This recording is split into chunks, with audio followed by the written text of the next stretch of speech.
IPO की video में आपका स्वागत है। तो इस वीडियो में हम एनालिसिस करने वाले हैं आज ही के दिन एक ब्रांड है EAA अल्टरनेटिव्स, जिसकी ऑलरेडी एक सब्सिडरी कंपनी है एडेलवाइस कंपनी की। तो इन्होंने डीआरएचपी फाइल कर दी है। जो भी इंफॉर्मेशन डीआरएचपी के रिलेटेड है वो तो अप्रूवल के बाद ही मिलेगी, लेकिन इस वीडियो को जो है आज रिलीज करने का मकसद ये है दोस्तों कि ये कोटा वाला आईपीओ है।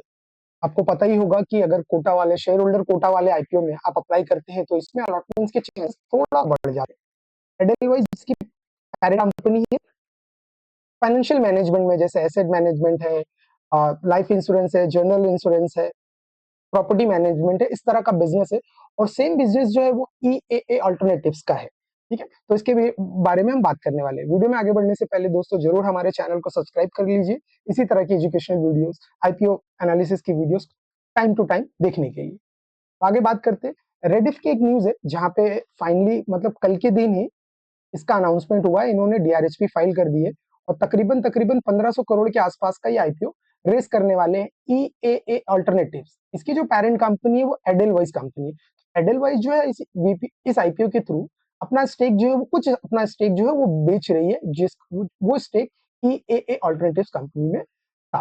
ये पूरा ऑफर फॉर सेल रहने वाला है। जैसे कि वो अपना स्टेक बेच रही है तो इसके वजह से जो भी पैसा इस आईपीओ के थ्रू रेज होने वाला है 1500 करोड़ के आसपास का, वो टोटल एडेलवाइस जो है वो पेरेंट कंपनी है उसमें जाने वाला है। इसमें कोई भी पैसे EAA अल्टरनेटिव्स को नहीं मिलने वाला है। तो इस बात का ख्याल रखते हुए हम शुरू करते हैं। ये कंपनी जो है 2008 में स्टैब्लिश की गई थी। फर्दर इन्फॉर्मेशन के लिए अब देख लेते हैं ये जो EAA अल्टरनेटिव्स कंपनी है ये एग्जैक्टली जो है वो किस सेक्टर में काम करती है। तो दोस्तों सेम है, एडेलवाइस ग्रुप की कंपनी है और सेम इनका भी वर्किंग नेचर है। एसेट मैनेजमेंट है, उसके बाद ये म्यूचुअल फंड्स में भी है, पब्लिक इन्वेस्टमेंट करते हैं जैसे डेट में, लिस्टेड कंपनी हो या अनलिस्टेड कंपनी हो, इक्विटी में लिस्टेड हो या अनलिस्टेड हो, हाइब्रिड फंड्स है, ETFs वगैरह वगैरह में इन्वेस्ट करते हैं। अब एसेट मैनेजमेंट में जो ऑल्टरनेटिव्स है उसमें क्या क्या ऑप्शन है इनके पास। एक तो पब्लिक ऑल्टरनेटिव्स है और एक प्राइवेट। पब्लिक में hedge funds, long term short term funds manage करते हैं। प्राइवेट में प्राइवेट क्रेडिट है, रियल स्टेट है, प्राइवेट इंक्वायरीज में, ये सब कंपनीज में ये इन्वेस्टमेंट करते हैं, लोगों के इन्वेस्टमेंट संभालते हैं। कितने तक का तकरीबन इन्वेस्टमेंट, तो उसके बारे में अभी हम बात करने वाले हैं। इसके पहले एक फाइनेंशियल जो है इनके एम्प्लॉयमेंट के बारे में बात कर लेते हैं। 250 प्लस जो है इनके पास टीम है। तकरीबन 70 प्लस जो है प्रोफेशनल्स है, मार्केट प्रोफेशनल्स है, जो इनके साथ काम कर रहे हैं, कंपनी के एम्प्लॉय है। और तकरीबन ये 16 साल से ज्यादा हो चुका है तकरीबन इस फील्ड में, इस इंडस्ट्री में। ठीक है, तो फंडामेंटल के हिसाब से देखा जाए अभी इसमें जो अभी हमने फंडामेंटल एनालिसिस किया है, जिसमें एक्सपीरियंस की बात की है, जिसमें एम्प्लॉयमेंट के बारे में बात की है, तो अभी तक ऑल जो बॉक्सेस है वो टिक मार्क चल रहे हैं। अब आगे देखते हैं। ये कंपनी जो है बिजनेस सिर्फ इंडिया में ही नहीं करती दोस्तों, इंडिया के बाहर से भी फंड ऑपरेट करते हैं। तो आप देखेंगे कि इंडिया में जो है इनका एग्जैक्टली जो शेयर है वो 43% के आसपास का ही है, लेकिन नॉर्थ अमेरिका है, उसके बाद पैसिफिक एशिया है, मतलब गल्फ में भी ये बिजनेस करते हैं। एसेट अंडर मैनेजमेंट कंपनी है ये तकरीबन। तो ये टोटल मिला के 13 कंट्रीज में ऑपरेट करते हैं, जिसमें से 43% जो स्टेक है वो इंडिया में है। अब यहाँ पे एक बार देख लेते हैं। पेंशन फंड है 28% का, 20% जो है इंश्योरेंस कंपनीज आता है। लेकिन जो दोस्तों यहाँ पे जो एग्जैक्टली कंसर्न है इस कंपनी में वो ये है कि 51% जो है ना फैमिली है, ऑफिसेज है, HNI है, बिग HNI, स्मॉल HNI, उनके फंड की तरफ में ये उनका फंड जो है ज्यादा से ज्यादा मैनेज करते हैं। तो इसमें प्रॉब्लम क्या है, अगर किसी फैमिली का फंड मैनेज करते हैं तो दोस्तों प्रॉब्लम ये होती है कि अगर फैमिली है ना, एक इंडिविजुअल है, इंडिविजुअल का इन्वेस्टमेंट है, तो इंडिविजुअल के इन्वेस्टमेंट से क्या होता है, कभी भी उनको 1-2% से कोई दूसरी कंपनी, कोई दूसरी फाइनेंशियल एडवाइजर कंपनी में मिलती है ना, तो ये लोग अपना जो है फंड मूव करने में जरा भी नहीं सोचते। जैसे बिग HNI है, स्मॉल HNI है, उनके पैसे बहुत ज्यादा होते हैं, तो वो जरूर 1-2% के बारे में सोचते हैं कि यहाँ से फंड वहां पे ट्रांसफर करना, फिर नई नई फाइनेंशियल कंपनी पे ट्रस्ट करना, वो थोड़ा सा डिफिकल्ट होता है।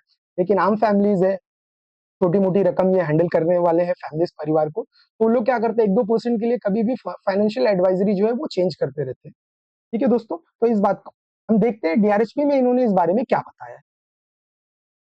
कुछ फाइनेंशियल्स के बारे में बात कर लेते हैं। तो FY25 लास्ट ईयर में 670 करोड़ का इन्होंने रेवेन्यू जनरेट किया है। नेट प्रॉफिट जो हुआ है वो 230 करोड़ का। तो प्रॉफिटेबिलिटी में कोई प्रॉब्लम नहीं है। आप देख ही रहे हैं कि इंडिया का मार्केट लगातार जो है वो बूम कर रहा था अभी तक, लॉकडाउन से अभी तक। अब थोड़ा सा economy stock market slow down की तरफ मूव करती है। तो अब आगे देखना है कि जो अगला क्वार्टर इनका होगा वो एग्जैक्टली आईपीओ आते आते हो जाएगा। अगला क्वार्टर जो उनका होगा उसमें किस तरह से ये जो है परफॉर्म कर रहे हैं। और अभी के हिसाब से ये 65,500 करोड़ के आसपास में है। सितंबर 30 2025 का है। अगर प्रेजेंट में आप इनकी जो है डीआरएचपी जो है रीड करते हैं तो ये अमाउंट तकरीबन 70,000 करोड़ के आसपास में जा चुका है एज ऑन 2026 जनवरी। अभी की मैं अगर करंट की बात करता हूं तो एसेट जो है कंपनी के पास टोटल 2000 करोड़ के आसपास का है और इसमें ये 1500 करोड़ रुपए रेस करने वाले हैं। तो अब देखना ये होगा डीआरएचपी अनाउंस होने के बाद में कि जो है इनका जो प्राइस रखा हुआ है वो सादा हाई वैल्यूएशन की तरफ तो नहीं रख दिया है, क्योंकि हाल फिलहाल में आपने देखा ही है। अमागी में देख लीजिए क्या हुआ, 10% के डिस्काउंट में वो कंपनी खुली है, क्योंकि वैल्यूएशन इतना ज्यादा मांग लिया था, वो इन्वेस्टर को नहीं समझ में आ रहा था। इसकी वजह से वो 10% के डिस्काउंट के आसपास में खुला है आज। अब फाइनली क्वार्टर वन में जो हाल में इन्होंने अपना रिजल्ट अनाउंस किया है लास्ट क्वार्टर का, उसमें अगर आप दोस्तों देखते हैं तो प्रॉफिट आफ्टर टैक्स जो है 123 करोड़ के आसपास में ये बता रहे हैं। FY25 में अगर आप देखेंगे तो 230 करोड़ के आसपास में इन्होंने बताया था, 230 करोड़ के आसपास में इन्होंने बताया था। और अगर अभी यहाँ पे देखते हैं तो पिछले क्वार्टर का ये जो प्रॉफिट है वो 123 करोड़ के आसपास है, जो फाइनेंशियल ईयर 2023 में 300 करोड़ के आसपास में था।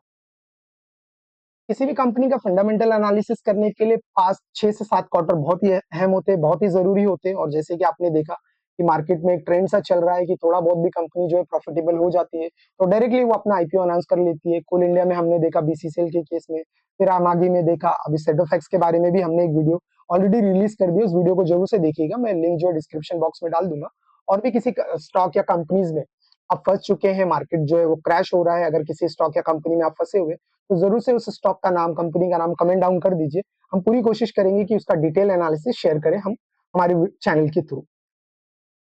अब यहाँ पे फाइनेंशियल्स के बारे में हमने बात कर ली, नेक्स्ट बात कर लेते हैं फोकस के बारे में दोस्त।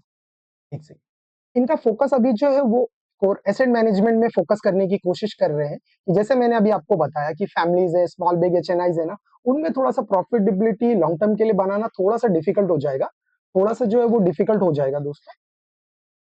इसकी वजह से इन्होंने भी अपना फोकस जो है एसेट मैनेजमेंट कंपनी की तरफ में शिफ्ट करने की जो है वो कोशिश कर रहे हैं। ठीक है, अब यहाँ पे आगे बात कर लेते हैं। और जो कंपनी का प्लान है वो ये है दोस्तों कि वो हाउसिंग है, इंश्योरेंस कंपनी में भी इन्वेस्ट करने की कोशिश करने वाले हैं और तकरीबन अपना जो कर्जा है कंपनी के ऊपर वो थोड़ा सा कम करने के बारे में भी सोच रहे हैं। तो 1500 करोड़ का आईपीओ है। ये कोई मेरी पर्सनल बाइंग या सेलिंग की रिकमेंडेशन नहीं रहेगी, लेकिन अभी तक कंपनी के जो फंडामेंटल्स देखिए तो इसमें मैं उम्मीद कर रहा हूँ कि अगर मुझे अलॉटमेंट मिलता है तो मैं लिस्टिंग गेन बुक करके निकल जाऊंगा, क्योंकि अभी फिलहाल आप मार्केट का जो हाल देख रहे हैं तो मैं कोई पोर्टफोलियो स्टॉक नहीं रखना चाहता हूँ। थोड़ा सा आईपीओ रिजर्वेशन के बारे में बात कर लेते हैं तो हमेशा की तरह, मतलब हमेशा की तरह ये अफिली है कि इसमें भी रिटेल को 35% का पोर्शन जो दिया जा रहा है। सेबी की तरफ से 10% है, लेकिन यस कंपनी और सेबी के बीच में कोई मशवरा हुआ होगा, कोई डिस्कशन होगा तो 35% के आसपास में उम्मीद है, जो हमने बीसीसीएल के केस में देखा था। ठीक है दोस्त, अब जो सबसे इंपॉर्टेंट इन्फॉर्मेशन है वो कवर कर लेते हैं कि अभी इसकी रिकॉर्ड डेट, तो इसकी रिकॉर्ड डेट जो है वो अभी अनाउंस नहीं हुई है। तो भी अगर आप इसकी पेरेंट कंपनी है जिसका एक भी शेयर आप होल्ड करते हैं तो आप एलिजिबल हो जाएंगे। मतलब दो ऑप्शन में आप अप्लाई कर सकते हैं इसका आईपीओ, एक जनरल कोटा में, एक शेयर होल्डर कोटा में। 102 रुपए के आसपास में। कोई भी पर्सनल या बाइंग या सेलिंग की रिकमेंडेशन नहीं है इस वीडियो में, ये सिर्फ एजुकेशनल पर्पज के लिए है, क्योंकि हम सेबी से रजिस्टर्ड नहीं है। तो 102 रुपए का आसपास में है। एक स्टॉक भी आप अगर आपने बाय कर लेते, पोर्टफोलियो में रख लेते रिकॉर्ड डेट से पहले, तो आप एलिजिबल हो जाएंगे शेयर होल्डर कोटा में अप्लाई करने। ठीक है दोस्तों, तो जरूर से हमारे चैनल को सब्सक्राइब कर लीजिए। मिलते हैं अगली एजुकेशनल वीडियो में।